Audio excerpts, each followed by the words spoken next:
Wi-Fi жай ғана радио толқындардан тұрады. Сондықтан олардың табиғаты теледидарлардың, телефондардың жұмысымен бірдей. Бірақ Wi-Fi-дің ұзындығы шамамен 12 см ғана.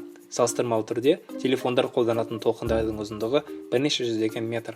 Сонымен таралатын сигналдың күші роутердан алыстаған сайын бәсеңдей береді. Осы себептен Wi-Fi ары кетсе ашық алаңда 50 метрге дейін ғана ұстай алады. Бірақ үйде, офис ішінде толқындар қабырғалармен жиі жұтылады. Ең ұтымды жер ол әрине роутерді үйдің немесе офистің ортасына орналастыру. Сонда сигналдар әр бөлмеге бірдей күшпен жету мүмкіндігіне ие болады. Және роутер ашық жерде орналасуы керек. Шкафтың ішіне салынса, Wi-Fi сигналдарын қабырғалар жұтып алып, байланысты әлсіз етеді. Ең дұрысы, роутер мүмкіндігінше ғимараттың кез келген бөлігінен көзге көрінетін жерде тұруы тиіс. Келесі, Wi-Fi таратқышты жерге қоймаңыз. Себебі идеяның ең көп қолданатын құраушы бөліктері сигналды басып тастайды. Бұларға металл, цемент, бетон жатады.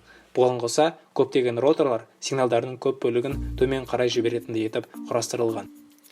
Және үшінші кеңес, басқа электроникалық құрылғылардан алыстаңыз. Себебі компьютерлер мен микротолқынды пештерден тарайтын толқындар Wi-Fi-мен бірге қабаттасып кетуі мүмкін. Сонымен қатар, роутер антеннасын әртүрлі бағыттарға бұрыңыз. Ең дұрысы, екі антеннаның бірін горизонталды, бірін вертикал күйге келтіріңіз. Көптеген гаджеттарда, мысалы, ноутбуктардың ішкі антенналары горизонталды түрде орналасқан. Алайда егер сіз планшет немесе телефон арқылы желіге кірсеңіз, гаджетті қалай ұстайтыныңызға көп нәрсе байланысты. Сондықтан антеннаның екі бағыты да қамтамасыз етіп тұруы тиіс. Сигналдың күшін әрдайым тексеріп отырыңыз. Ғаламтордағы түрлі қосымшалар ұсынатын графиктер мен сызбалар арқылы роутеріңізбен нақты не істеуге болатындығын біле аласыз. Назар қойып тыңдағандарыңызға рахмет. Немен құдықты бірге қазайық.